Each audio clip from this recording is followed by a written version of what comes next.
Hey everybody, Z Garcia here, and today we're going to be throwing down our ingredients and trying to walk away with the most trophies in Karate Tomate.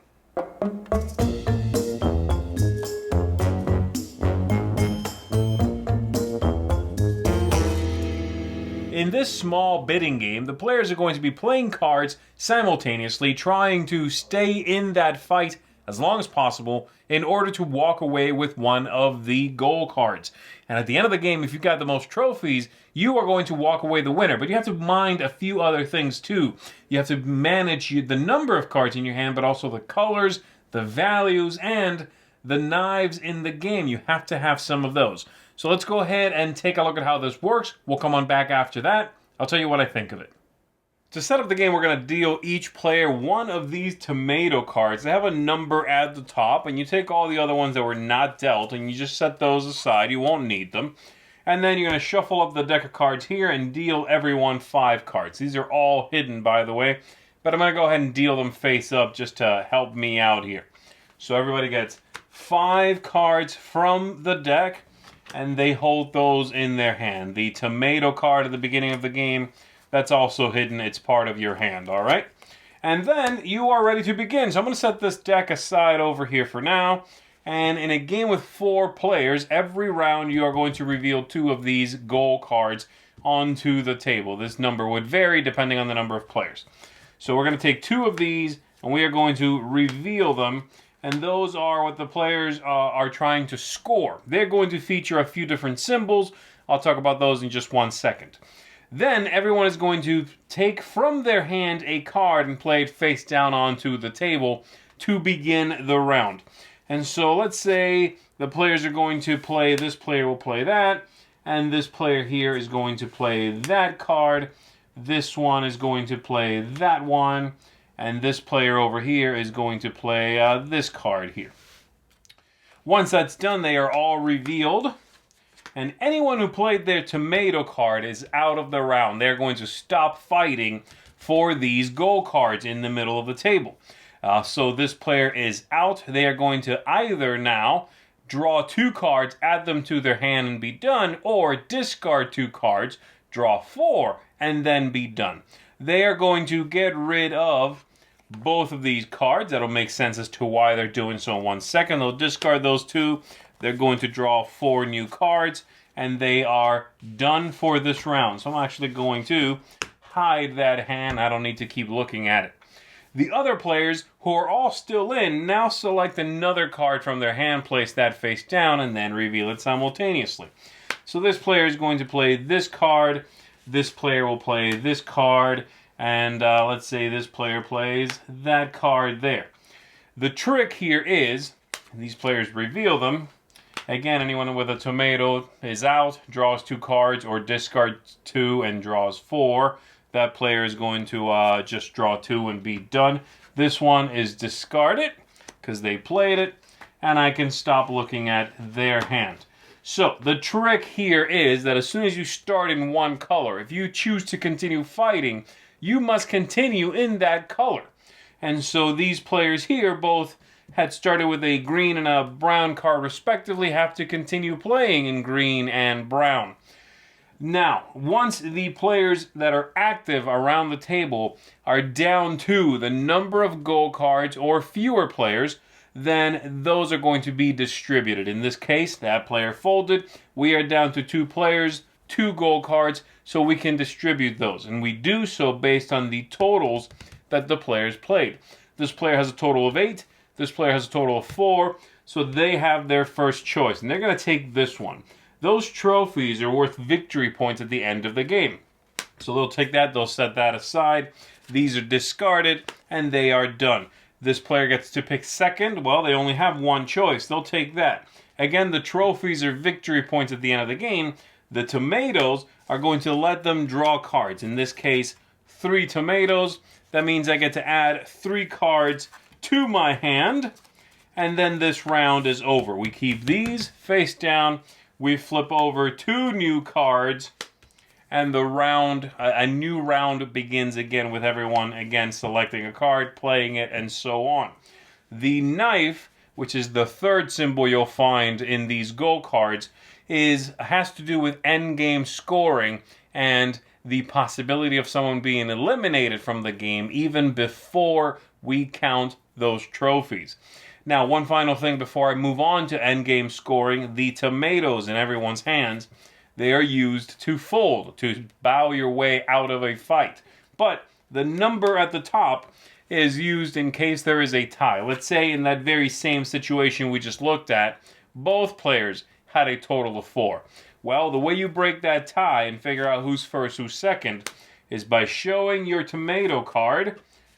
This player has an 8, this player has a 2, so I would have picked first. I would have taken one, that player gets the other one, and then those players trade tomato cards and put those in their hand. There you go. Okay, let's say the players have played a few rounds now and someone is ready to call the end of the game. At the end of a round of a split, anyone who has 12 points or more may call the end of the game. If you do so, then we are going to, first of all, compare the number of knives that everyone has. And whoever has the fewest, or is tied for the fewest, is eliminated from the game. They cannot possibly win. Then, from everyone who is still in, we are going to show our goal cards, and we are going to figure out who the winner is. So let's say we've got these players here. This player has 4, 5, 6, 7, 8, 9. This player has 1, 2, 3, 4, 5. And this player here has 1, 2, 3, 4, 5, 6, 7. Well, this player is our winner, even though they were not eliminated because we are assuming that this player over here, who is not even in the scoring, had only one knife or maybe none, meaning they had the fewest and they were eliminated from scoring. And that's everything there is to it. Again, the trick being if you invest in a color and start fighting in that color, you have to keep going, and you are trying to get the most trophies without having the fewest knives. There you go. That is how you play the game. So let's go back up top. Let me tell you what I think of it. All right, so there it is, Karate Tomate. Let's go ahead and talk about this. I have to say, overall, I enjoyed this card game. I thought it was a neat concept. It plays well enough. Plays quite a large group of players, 3 to 10 players, it says. Though I have to admit, I have not played with the absolute upper end of that. I haven't played with 10, but I have some thoughts about that, having played with quite a few. And overall, like I said, I enjoy it, but it does feel like it's missing something, and I wish there was maybe 1 or 2 more little tactical choices in it to pull back on the luck a little bit and change one thing that I find a little problematic. I'll talk about that. Let's start from the top here with thematic ties. Thematic ties gets a thumbs down from me. I find the theme and the theme implementation in this very lazy. It seems like the whole thing was geared towards making sure that there was a pun on the cover of the box. And unfortunately, the reason it's a bit upsetting is because I think mechanically they could have found something that would have fit those mechanisms. I do like what's going on in the game. I like the idea of once you are in a color, continuing to follow in that color. And right now, that does not translate to the theme they've picked. It really does not matter. The knives, the tomatoes, neither one of those necessarily makes sense. Trophies are trophies. Sure, I guess you want those. So, yeah, it's unfortunate. It gets a thumbs down in the theme department. The aesthetics, they're okay. I like the card quality. Card quality is pretty good, but the illustrations are mediocre. And there's also every single card of a kind, no matter the number, has the same illustration. So there are only, 5 different illustrations in the whole game. So, I wish that, say, the one in yellow here, that image there, had a different illustration than, say, the 5 in yellow. And they don't. They could have added a little interest. They could have helped with the theme a little bit, maybe, given the players something neat to look at in their hands. As it is, you'll start ignoring the illustrations in the game very quickly. Replayability. Again, it's okay. It plays quite a few players. I don't know about playing with the upper end because there's a lot of little bits of upkeep that you'll have to manage with a lot of players. But it should work. Technically speaking, it'll work. I have one thing, mechanically, there's one thing that I think might turn out to be problematic with a very large group, and that is, even with up to like 6 players, or down to about 6 players, I guess, there are moments where, because of the hand restrictions in the game and the amount of cards you draw and just sort of the flow, you'll find that a lot of players drop at the same time. So if there are 4 goal cards out there, you'll have a couple of players that drop out, and that's fine. You're down to, let's say, 5 active players, okay? And the very next card play, that drops down to maybe 2 players are still in. And so I feel like with a bigger group, you're going to go from 10 players to, let's say, 8 to then 4 or 3. And that's a big drop. So that's going to be a lot of, oh, okay, give me 2 cards, I give you 4, you 2 for you, give me 2, I give you 4. You know, I don't know about that, but still, it plays a group. That's not bad. Game length. Game length is great. It feels appropriate for the amount of involvement that the game is going to give you, so I like that. The ease of play is very good. It's an easy game to play. The 3 symbols you'll find on the cards in the center of the table make sense, or at least they are simple to grasp, I guess. They don't really make sense. But, like, I don't know why the knives, are you stabbing the other people? I mean, the other vegetables, I guess you are. I don't know. But it is clean. It makes sense. We can puzzle it out.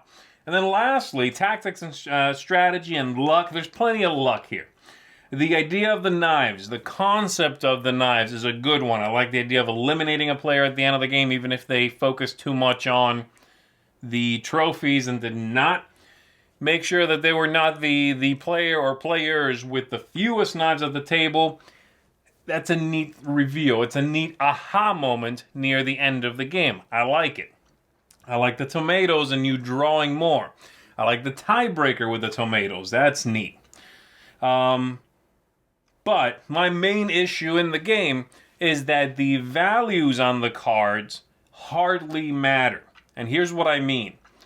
I would 100% of the time, just about, I would rather have 3 cards of the same color in my hand, even if they're 1s, than 2 5s of the same color. Because once you fold, it does not matter what your value was. You're done. You're out.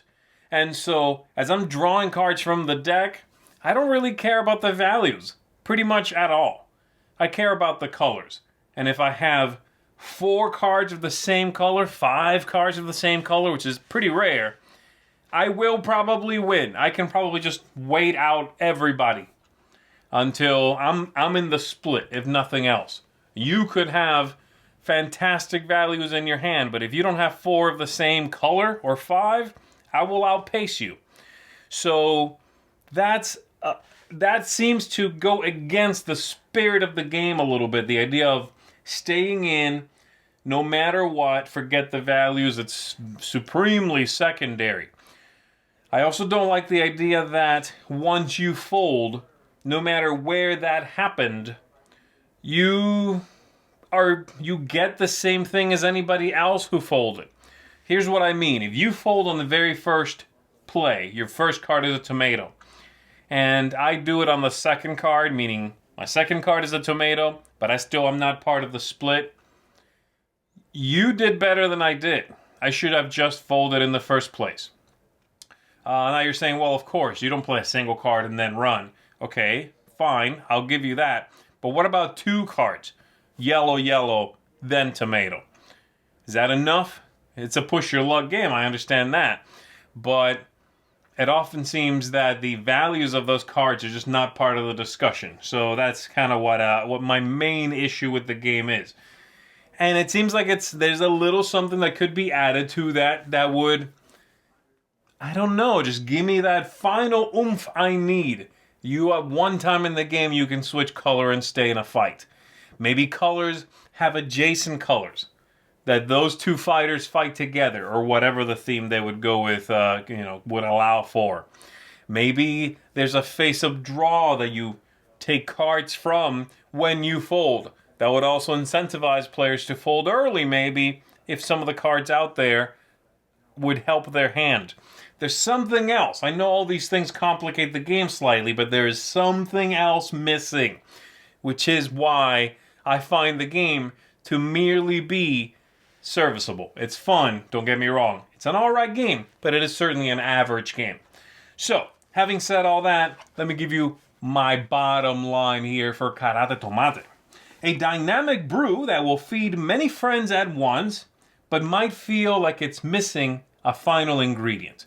I'm going to rate this a 5 out of 10. It's an average game, like I said, and don't feel dissuaded if it looks good to you from the overview from giving it a try, but you yourself might walk away thinking, that was pretty good, but yeah, it's missing a little something for me to really keep it on that games getting played all the time list.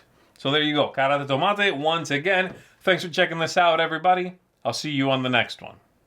Thanks so much for watching another Dice Tower video. If you enjoy our videos, subscribe to the channel for more fun, comprehensive board game coverage. Also, consider joining us at one of our events. Come to Dice Tower Retreat, a small, intimate gathering where gaming is king. Join us for Dice Tower Cruise, the largest board game cruise. Attend Dice Tower West in Las Vegas for gaming fun on the West Coast, or Dice Tower East in Orlando in sunny Florida. Dice Tower Conventions, the friendliest gaming conventions on Earth. I'm Eric Summerer, and you've been watching The Dice Tower.